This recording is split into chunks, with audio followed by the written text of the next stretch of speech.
संजय राउत जी को और जया बच्चन जी को बल्कि वो सामने आके माफ़ी मांगनी चाहिए। उन्होंने बोला रवि किशन जी के एक बयान पे बॉलीवुड आपने थाली में छेद किया। संजय राउत जी बोल रहे हैं बॉलीवुड को बदनाम करने की कोशिश की जा रही है, लेकिन एक तरफ आप कह रहे हैं बॉलीवुड को बदनाम करने की कोशिश की जा रही है, दूसरी तरफ आप देखें दीपिका पादुकोण इतने बड़े बड़े नाम जो हैं ड्रग्स लेते हुए पाए जा रहे हैं। और कुछ टाइम पहले, एक साल पहले एक वीडियो लीक हुई थी, वायरल हुई थी, जिसपे कोई एक्शन नहीं हुआ था। उसमें करण जौहर की पार्टी में विक्की कौशल जैसे नाम, रणबीर कपूर और दीपिका पादुकोण और कई बड़े नाम, मलाइका अरोड़ा देखे गए थे, वरुण धवन देखे गए थे, तो उस वक्त कोई एक्शन नहीं हुआ। तो इसका मतलब कि आप इनको शेल्टर करते हो और इनके समर्थन में हो। सर, ये जो आज आपने देखा होगा कि संजय राउत जिस तरीके से गुस्से में दिखाई देते हैं और ये बोलते हैं कि नारकोटिक्स का काम है सिर्फ तस्करी को रोकना और ड्रग्स लेना बड़ी बात नहीं है।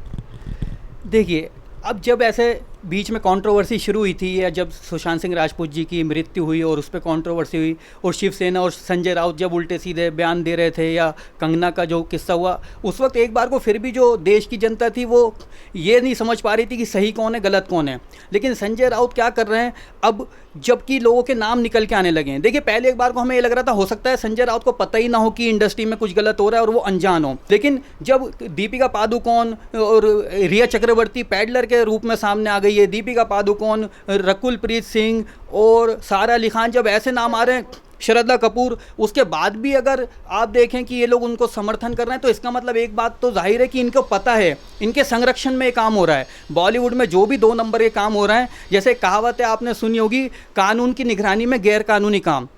यानी कानून की निगरानी में गैर कानूनी काम हो रहा है। और ये कोई लॉजिक नहीं है कि ये तो सब जगह होता है, हर फील्ड में होता है, क्योंकि अगर ये लॉजिक हुआ करे तो देश में इतने क्राइम है जो हर राज्य में होते हैं। फिर तो आप कल को ये भी कहोगे कि एक्सीडेंट तो सब राज्य में होते हैं, मर्डर तो सब राज्य में होते हैं, रेप तो सब राज्य में होते हैं, कोई लॉजिक नहीं है। और अगर आपको इतनी ही पसंद है ड्रग्स, तो आप एक काम कर सकते हैं, महाराष्ट्र में आपकी सरकार है, आप इसके समर्थन में उतरें ड्रग्स के, और महाराष्ट्र में कम से कम इसको लीगल करवा दें। तो उससे क्या फ़ायदा होगा कि किसी का करियर ख़राब नहीं होगा। आज एनसीबी अपनी जांच कर रही है, आपके कहने से वो एनसीबी अपना काम तो रोकेगी नहीं। एनसीबी क्या करेगी, अब सबसे पूछताछ करेगी। और एक बेनिफिट और है, जब ये रिया चक्रवर्ती पकड़ी गई, अब दीपिका पादुकोण से पूछताछ होगी, रकुल प्रीत सिंह, ये लोग और नाम भी ले रहे हैं, कुछ चैट के जरिए नाम सामने आए, कुछ एनसीबी जो अभी इंटरनल जो उनकी इन्वेस्टिगेशन है जो वो डिस्क्लोज नहीं कर रही। एनसीबी ऐसा तो नहीं है कि हर एक दिन की, हर एक पल की खबर हमें दे रही है। कुछ नाम ऐसे भी हो सकते हैं बड़े, जो हफ्ते 10 दिन में हमको देखने को मिल सकते हैं, जो बॉलीवुड के मेल एक्टर्स हैं। अभी तक फीमेल एक्टर्स तो बहुत सारे एक्ट्रेसेस के नाम आ रहे हैं, लेकिन अभी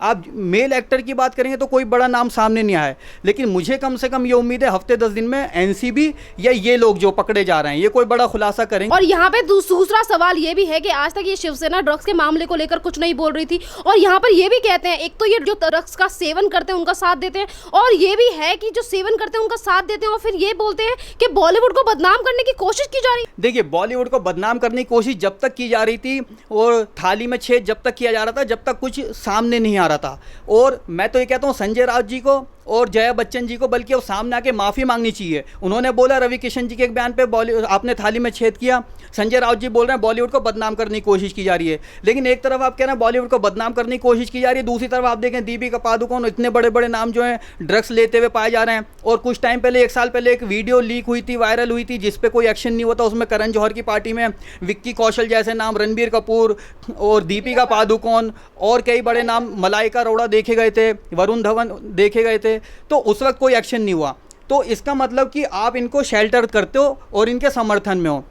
मैं तो यही कहूँगा कि वो कहाँ पे क्या हो रहा है। और एनसीबी का काम, जैसे संजय राउत कह रहे हैं, सिर्फ उसकी तस्करी रोकना है, तस्करी रोकना है, तो ये कोई लॉजिक नहीं है। कल को आप कहोगे कि पुलिस का काम सिर्फ क्राइम रोकना है और क्राइम हो गया तो पुलिस उस पर कोई इंक्वायरी नहीं करेगी, तो ये तो बचकाने लॉजिक हैं। और हम कम से कम संजय राउत जी से ये उम्मीद नहीं करते हैं। वो एक अच्छे दायित्व पे हैं, राज्यसभा सांसद हैं, तो कम से कम उन्हें उसका तो मर्यादा का ख्याल रखना चाहिए। ऐसे बचकाने ख्याल नहीं। लोगों का सवाल था कि बॉलीवुड में ड्रग्स की तस्करी जिस तरीके से होती है, सेवन जिस तरीके से किया जाता है, बॉलीवुड को सफाया करना चाहिए। आपने देखा होगा जब उड़ता पंजाब मूवी आई थी शाहिद कपूर की, तो इन्हीं लोगों ने ये कहा था कि बॉलीवुड में सबसे ज्यादा समस्या है ड्रग्स की, तो इसको हमें हल करना चाहिए, ड्रग्स को खत्म करना चाहिए। और आज अगर एनसीबी इस काम को बखूबी कर रही है तो इन लोगों के पेट में दर्द क्यों, चाहे फिर वो संजय राउत हो, बॉलीवुड की कुछ सेलिब्रिटीज हो, ये आकर बचाव क्यों करने लगते हैं उन लोगों का? ये नहीं चाहते कि महाराष्ट्र में ये बॉलीवुड इंडस्ट्री है इसकी सफाई हो? देखिए,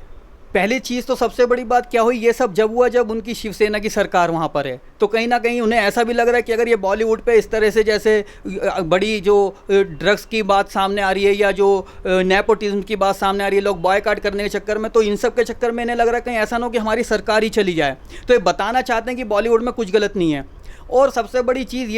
ये खुद महाराष्ट्र से हैं, मुंबई से हैं, तो जब मुझे दिल्ली में बैठ के पता है कि बॉलीवुड में क्या हो रहा है, बच्चे को पता है, यूपी में बैठे हुए बंदे को पता है, आपको पता है, तो इनको नहीं पता कि बॉलीवुड में क्या हो रहा है, ऐसा हो ही नहीं सकता। बल्कि ऐसा भी हो सकता है जो तस्करी होती है, जो ये ड्रग्स ली जाती है, इनको इसका कोई शेयर जाता हो कि भाई ठीक है शिवसेना आप एक काम करिए, संजय राउत जी आप एक काम कीजिए, हमारी पार्टी चलने दीजिए, मैं करण जौहर हूँ, मैं ऐसी पार्टी करता रहूँगा हफ्ते में, अगर आप आना चाहें आपका भी स्वागत है, और आप ना आना चाहें तो कम से कम हमें शेल्टर देते रहिए, हमारा समर्थन करते रहिए, हम पे कोई आँच ना आए, और कोई आँच आए तो आप संभाल लीजिएगा। तो ये कहते होंगे हाँ ठीक है हम संभाल लेंगे। और शिवसेना ऐसी पार्टी कि आज इनकी सरकार नहीं भी होती तब भी ये बॉलीवुड में कम से कम ये चाहते हैं अपना होल्ड हो, क्योंकि इनकी कुछ एसोसिएशन है, शायद आपको पता होगा शिवसेना की एसोसिएशन है, उससे कार्ड बनाते हैं, आर्टिस्ट कार्ड बनाते हैं, प्रोड्यूसर्स के कार्ड बनाते हैं, आप इनके कार्ड बनवा सकते हैं, वो कार्ड बनवा के आपको शूट करना अलाउ हो जाएगा, अदरवाइज आप शूट नहीं कर सकते, वहाँ अलग अलग एसोसिएशन है। तो इनको ये भी है कि भाई हमारी ये अगर ये बॉलीवुड का खात्मा होने लगेगा या इंडस्ट्री कहीं और चली जाएगी या शूटिंग में कुछ आँच आएगी, बड़े स्टार बंद हो जाएंगे, शूट होने बंद हो जाएंगे, तो ये हमारी जो इनकम है, सोर्स ऑफ इनकम एक ये भी है,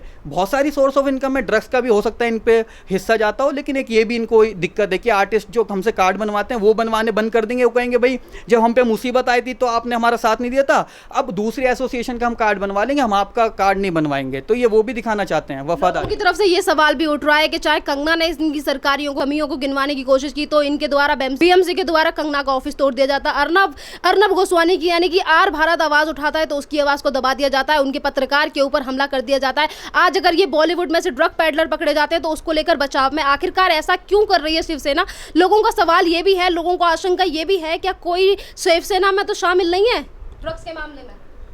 बिल्कुल पॉसिबल है, लेकिन अब एक बात समझने वाली है, क्या दिक्कत है अगर मान लीजिए 3-4 इशू उठ रहे हैं आज के टाइम में, एक सुशांत का केस है, एक ड्रग्स का मामला है, और आज और 2-3 चीज़ें नेपोटिज्म है, ये लोग सब में समर्थन कर रहे हैं। यानी अगर ऐसा होता संजय राउत जी मान लो कि ड्रग्स में बॉलीवुड का बचाव कर रहे होते लेकिन कंगना को समर्थन कर रहे होते, या ड्रग्स वाले को विरोध कर रहे होते, दूसरे किसी विषय में समर्थन कर रहे होते, तो हम ये मानते भाई विचारधारा अलग अलग है। देखिए सबकी विचारधारा सेम नहीं हो सकती, लेकिन जब आप बिल्कुल किसी का घर तोड़ने पर उतारू हो जाते हैं, जब आप ड्रग्स पैडलर का बचाव करने पर आ जाते हैं, सुशांत सिंह राजपूत केस में कोई 1% इनकी तरफ से सपोर्ट नहीं मिली, वो तो कैंपेन इतनी बड़ी चल पड़ी थी जस्टिस फॉर सुशांत की, और सीबीआई की मांग हुई कि ये केस आगे बढ़ा। और यहाँ पे ये भी है कि अगर इतनी सारी चीज़ें निकलकर सामने आ रही हैं, अभी आपने कुछ देर पहले जिक्र किया कि जितने भी बड़े बड़े कलाकार हैं ये और लोगों के नाम भी लेंगे, तो सवाल ये भी बनता है कि पहले तो ये सबके नाम लेंगे और अपनी बात भी बताएंगे कि आखिरकार क्यों ये लोग इस मौत के धंधे में शामिल हुए। बिल्कुल बताएंगे, और वो जबरनी, वो देखिए क्या होता है,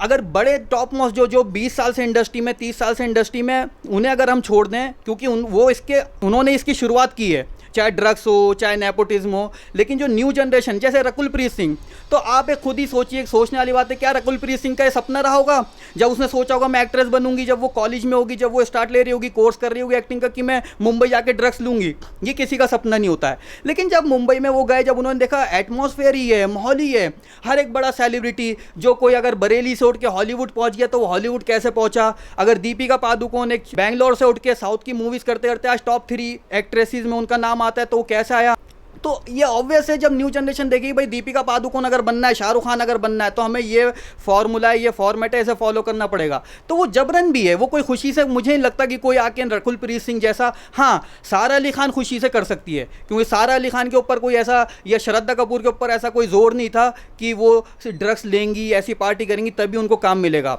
वो शौकिया तौर पर कर रहे हैं अपने आप को ये दिखाने के लिए कि हम बड़े कूल हैं। एंड ऑफ द डे हमें पता आज नहीं तो कल आपने करण जौहर को सम्मन भेजना है, तो जब आप उसको बुला ही रहे हैं, उनके डायरेक्टर्स को, उनकी कंपनी के प्रोड्यूसर को, तो सीधा करण जौहर को ही बुलाइए, क्योंकि देखिए जनता जो है वेट नहीं करना चाहती। एक मुहिम ऐसी छिड़ गई है कि लोग बस अब इसी इंतजार में रात को सोते हैं, तो वो सुबह देखते हैं कि हो सकता है हमें इंसाफ मिल जाए, हो सकता है सुशांत सिंह राजपूत केस में इंसाफ मिल जाए, हो सकता है रिया चक्रवर्ती को कोई सजा हो जाए, लेकिन फिर वही आज इसको सम्मन भेजा, कल उसको सम्मन भेजा। तो अगर यही चलता रहेगा, आज संजय राउत इनके समर्थन में आए, कल को और लोग इनके समर्थन में आने लगेंगे। अब धीरे धीरे क्या हो रहा है, लोगों का हौसला खुल रहा है। पहले आप देखेंगे अगर शेरिन जी की कोई इनके खिलाफ बोल नहीं पा रहा था, अब मतलब ये जो सुशांत सिंह राजपूत की समर्थन की जो लॉबी इनके खिलाफ कोई बोल नहीं पा रहा था, अब धीरे धीरे जया बच्चन जी सामने आई, संजय राउत बोल रहा है, और कई लोग, तापसी पन्नू जैसे लोग ट्वीट कर करके अपना समर्थन दिखा रहे हैं, अनुराग कश्यप के जो किस्से सामने आ रहे हैं। तो ये इन्होंने अब ये धीरे धीरे इनका डर खत्म होता जा रहा है। डर क्यों खत्म होता जा रहा है? देख रहे हैं भाई 4 महीने हो गए, आज इसे बुलाया वापस भेज दिया, कल उसे बुलाया वापस भेज दिया, यानी कोई